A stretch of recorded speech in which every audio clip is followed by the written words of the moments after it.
नमस्कार दोस्तों, कैसे हैं आप सब। Welcome to Manvi's terrace garden. आज जिस प्लांट के बारे में बात करने वाले हैं ये बहुत ही ज़्यादा फेमस है। आई एम श्योर आपके घर में भी होगा। चाहे मेडिसिन्स की इंडस्ट्री है या कॉस्मेटिक इंडस्ट्री है, दोनों ही जगह पे इसका काफ़ी ज़्यादा यूज़ हो रहा है। इसकी जो प्रॉपर्टीज़ हैं बहुत ही ज़्यादा अच्छी हैं हमारी हेल्थ के लिए, स्किन के लिए, बालों के लिए काफ़ी ज़्यादा ये यूज़ में लिया जाता है। तो हम बात कर रहे हैं एलोवेरा के बारे में। इसे कैसे उगाना है, किस तरीके से इसकी केयर करनी है ताकि एक हेल्दी पौधा बन सके, और किन किन बातों का ध्यान रखना है आपने, मिट्टी कैसी होनी चाहिए, खाद कितना देना है, सब कुछ बातें इस वीडियो में आपके लिए। तो अगर आप इस चैनल पे नए हैं, पहली बार देख रहे हैं वीडियो, सब्सक्राइब ज़रूर कर लें। तो दोस्तों, ये जो एलोवेरा का पौधा है ये एक ऐसा पौधा है जो पूरा साल चलता है। पूरा साल ये हरा रहता है और किसी मौसम में आप इसको लगा सकते हैं, ग्रो कर सकते हैं। बहुत ही आसान है इसको ग्रो करना। एक लो मेंटेनेंस प्लांट है ये। दूसरी बात, ये एक सकुलेंट प्लांट है, मतलब अपने अंदर पानी को स्टोर करके रखता है, अपनी बॉडी के अंदर मॉइस्चर को रिटेन करके रखता है। इसे आप इंडोर या आउटडोर दोनों जगह लगा सकते हैं, लेकिन जब आप इसे इंडोर लगा रहे हैं तो एक बात का ध्यान रखना है कि जहाँ पे आप इस प्लांट को रखने वाले हैं वहाँ पे नेचुरल लाइट इसको मिलनी चाहिए। अगर बहुत डार्कनेस होगी, अंधेरा होगा या पूरा दिन सिर्फ आर्टिफिशियल लाइट मिलेगी तो ये बहुत अच्छी ग्रोथ इसकी नहीं होगी। इसको 4-5 घंटे की अगर नेचुरल लाइट थोड़ा सा मिल जाए तो इस सर्वाइव कर जाता है इंडोर भी। लेकिन ये सबसे अच्छी ग्रोथ इसकी आउटडोर में होती है, जहाँ पे इसको फ्रेश एयर मिलती रहे पूरा दिन, 2-3 घंटे की धूप मिलती रहे। ये बहुत अच्छा ग्रो करता है और हेल्दी रहता है। इस पौधे की खाद की और पानी की रिक्वायरमेंट बहुत कम है, बहुत ही कम इसको केयर की ज़रूरत होती है। ये आप देख सकते हैं, ये मेरा जो प्लांट है इसको, ये तकरीबन अभी 1.5 साल पुराना है और इसकी लीफ की तो ग्रोथ आप देख सकते हैं कितनी हेल्दी ग्रोथ है, कितना ज़्यादा इसके अंदर पल्प है। ये 5 से 6 इंच चौड़ा ये लीफ बन चुका है और आप देख सकते हैं कितना सारा पल्प है इसके अंदर। 3 से 4 साल में एक बार इसमें फूल आते हैं। तो अभी तो ये पौधा मेरा 1.5 साल पुराना ही है और 1.5 साल में आप देख सकते हैं कितनी अच्छी ग्रोथ हो चुकी है इसकी, एक छोटे से पॉट में, और कुछ नए प्लांट्स भी निकल आए हैं। तो जो इसकी पॉट की रिक्वायरमेंट है फ्रेंड्स, वो कोई बहुत बड़ा इसको गमला नहीं चाहिए। इसकी जड़ें 3 से 4 इंच डेप्थ तक ही जाती हैं, या ज़्यादा से ज़्यादा 6 इंच। तो 6 इंच का अगर आपके पास गमला है उसमें बड़ी आसानी से ग्रो कर सकता है, हेल्दी रहेगा पौधा आपका। अगर आपको ज़्यादा इसमें पौधे तैयार करने हैं, जैसे कि इसकी जड़ों में पौधे नए निकल आते हैं कुछ टाइम बाद, तो आप अगर इसको जितने ज़्यादा चौड़े पॉट में उगाएंगे उतना अच्छा है। जितना पॉट चौड़ा होगा उतनी नई आपको ग्रोथ मिलेगी नए पौधों की, और आप अपने पौधे को बड़ी आसानी से मल्टीप्लाई कर सकते हैं। अब इसकी केयर के लिए आपने क्या करना है कि इसकी जड़ों में जो इस तरह से पत्तियां सूख जाती हैं, या जो भी सूखी ग्रोथ है, या जो पत्तियां नीचे की ब्राउन हो जाती हैं, उनको आपने तोड़ के अलग करते रहना है रूटीन में। अदरवाइज़ ये पौधा बहुत अच्छा चलेगा नहीं। ये देखिए, मैं पुरानी पत्तियां हैं जो ये ख़राब हो रही है नीचे से, पहले पीली हो जाती हैं फिर ब्राउन हो जाती हैं, ये सब आपने तोड़ के अलग करते रहना है। जो नई कोई प्लांट की ग्रोथ है वो भी अगर आप टाइम पे निकाल कर अलग उगा लें, अलग कर लें, तो जो एक प्लांट है जिसमें से वो निकले थे पेरेंट प्लांट, उसकी ग्रोथ काफ़ी हेल्दी हो जाती है। जब एक ही छोटी सी जगह पे बहुत सारे ये उग जाते हैं इकट्ठे, तो उनमें से कोई भी बहुत हेल्दी नहीं हो पाता। तो अगर आपको किसी पौधे को इसको हेल्दी बनाना है, पत्ते को मोटा करना है, ज़्यादा पल्प चाहिए आपको, तो आपको जो नई ग्रोथ है उसको टाइम से अलग करना पड़ेगा और एक चौड़े बर्तन में उगाएंगे, चौड़े पॉट में, तो बहुत अच्छा रहेगा। ये आप देख सकते हैं नई ग्रोथ ही उग रही है।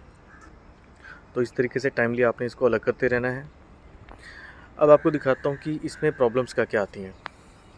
जब आप इसकी पत्तियों के ऊपर ऐसे ये ब्राउन कलर का, भूरे रंग का स्पॉट देखें, ये पत्ती का जो टिप है हल्का सा भूरा होना शुरू हो जाए, तो आप ये समझ जाना कि ये पौधा स्ट्रेस में जा रहा है, ये किसी प्रॉब्लम में है। ये प्रॉब्लम में तब जाता है जब इसको ज़रूरत से ज़्यादा पानी मिल जाता है, या फिर इसको पानी बिल्कुल ही नहीं मिला है, या फिर ये बहुत ही ज़्यादा इसको हीट लग गई है, हीट का एक्सपोजर हुआ है, बहुत गर्मी में पड़ा हुआ है, या बहुत ही ज़्यादा ठंड में पड़ा हुआ है। ये 4 मेजर प्रॉब्लम्स हैं इसकी। तो आपने इन बातों का ध्यान रखना है। बहुत ही ज़्यादा अगर ठंड का मौसम है तो आपने इसको छाया में रख देना है, सीधा इस पर कोई ठंडी हवा, ओस वगैरह ना लगे, धूप इसको मिलती रहे। और बहुत ही ज़्यादा जब गर्मी होती है, जैसे मई जून का महीना होता है, टेम्परेचर 45 या उससे ऊपर चला जाता है, तो आपने इसको छाया में रखना है। ये आप यही पौधा जो एलोवेरा का, ये मैं आपको दिखा रहा हूँ कि ये 1 महीना पहले ये गर्मी में पड़ा था काफ़ी टाइम से, और आप देख सकते हैं इसकी पत्तियाँ कैसे ब्राउन हो चुकी हैं, काफ़ी ज़्यादा ख़राब हो चुकी हैं। फिर मैंने इसको उठा के शेड में रखा था, और इसको शेड में रखने के बाद मैंने इसको एक बार वर्मी कंपोस्ट दिया, खाद, और मैं इसको हफ्ते में एक बार पानी देता हूँ। तो उसके बाद इसकी ग्रोथ ठीक हो गई, वापस ये हरा हो गया है, और इसकी जो पत्तियाँ हैं काफ़ी हेल्दी हो चुकी हैं। तो ये आपने ध्यान रखना है कि ना तो इसको बहुत ज़्यादा ठंड चाहिए, ना बहुत ज़्यादा गर्मी चाहिए। पानी भी इसको ओके ओके चाहिए, कोई बहुत ज़्यादा पानी नहीं चाहिए इसको। अगर आप घर से दूर जा रहे हैं कहीं, तो भी ये 10-15 दिन बिना पानी के बहुत अच्छा सर्वाइव कर जाएगा। ये देखो मैंने प्लांट निकाल लिया है। इस तरीके से आपने जो छोटे छोटे प्लांट्स निकल आएंगे, जड़ों में से अलग कर लेने हैं। अब मैं आपको बताता हूँ इसकी मिट्टी कैसे तैयार करनी है। आपने लेनी है गार्डन सॉइल, जो आपके आसपास अवेलेबल है मिट्टी 50%, और बाकी का जो 50% है वो आपने रेता और उसके साथ कंपोस्ट, गोबर की खाद कुछ भी मिला सकते हैं। तो मैं यहाँ पे मिट्टी, रेता और गोबर की खाद मिक्स कर रहा हूँ अच्छे तरीके से। जो सॉइल है दोस्तों, वो बिल्कुल वेल ड्रेन्ड, बहुत अच्छी सॉइल होनी चाहिए। पानी आपने अगर ज़्यादा डाला तो तुरंत निकल जाना चाहिए आपके पॉट के बॉटम से, वो जो ड्रेनेज होल है वहाँ से। पानी ज़्यादा रुकेगा तो ये पौधा बहुत सेंसिटिव है, ये स्ट्रेस के साइन शो करेगा, पत्तियाँ ब्राउन होनी शुरू हो जाएंगी टिप से। तो इस तरीके से आपने सॉइल को अच्छी तरह से मिक्स करके रख लेना है। अगर आप शुरुआत में ही मिट्टी में अपनी कोई खाद मिला देंगे, तो आपको अगले 6-7 महीने तक कोई खाद देने की ज़रूरत नहीं है। इस पौधे की कोई रिक्वायरमेंट नहीं होती खास कंपोस्ट या खाद की। बड़े आराम से, लो मेंटेनेंस प्लांट है, बड़े आराम से टेंशन फ्री होके ये चलता है। तो ये आप देख सकते हैं कितने सारे इसमें से निकले हुए हैं।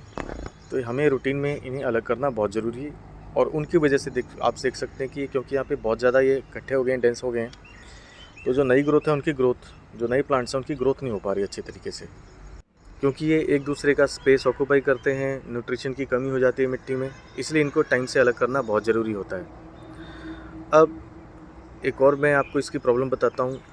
ये आप देख सकते हैं लीफ के ऊपर हल्का सा एक ब्लैक स्पॉट है, अगर आप देख सकें। मैं फोकस करने की कोशिश करता हूँ अगर हो सके। 1 मिनट में आपको दिखाता हूँ। ये एक बड़ी कॉमन प्रॉब्लम है एलोवेरा के पौधे में। ये जो आप सर्कल में गोल गोल सा स्पॉट देख रहे हैं पत्ती के ऊपर, ये फोकस कर, हाँ ये वाला, ये अभी तो ये डार्क ब्राउन है, बाद में काले रंग के स्पॉट बन जाते हैं। ये फंगल इन्फेक्शन है एलोवेरा को जो हुआ है।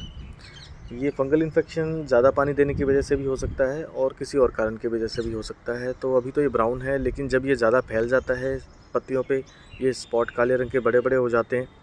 तो आपने क्या करना है कि पहले तो उस पत्ते को ही अलग कर लें, हटा दें, ये सबसे अच्छा ट्रीटमेंट है। दूसरी बात, उसके बाद आप नेचुरल जो फंगीसाइड्स हैं, जैसे कि आप इसमें दालचीनी दे सकते हैं, फिटकरी का पानी दे सकते हैं, नीम ऑयल स्प्रे दे सकते हैं, वो करके देखें। और अगर आपके एलोवेरा के बहुत सारे पौधे हैं, तो जिस पौधे में ऐसी दिक्कत हुई है उसको आप अलग ज़रूर रखें, ताकि दूसरे पौधे में ना फैल सके। तो मेनली ये 2 प्रॉब्लम्स हैं, एक तो लीफ के जो टिप हैं वो ब्राउन हो जाते हैं, या फिर ब्लैक स्पॉट्स डेवलप हो जाते हैं जो फंगल इन्फेक्शन है। अदरवाइज़ एलोवेरा का पौधा बढ़िया चलता है, बहुत ही लो मेंटेनेंस है। हफ्ते में 1 आध बार पानी देंगे तो भी चलेगा, लेकिन मेरी एडवाइस है कि पानी तब दें जब मिट्टी आपको लगे कि ऊपर से सूख रही है। ज़्यादा पानी देने से बचें, और इसे ज़्यादा धूप, ज़्यादा गर्मी से भी बचाएं।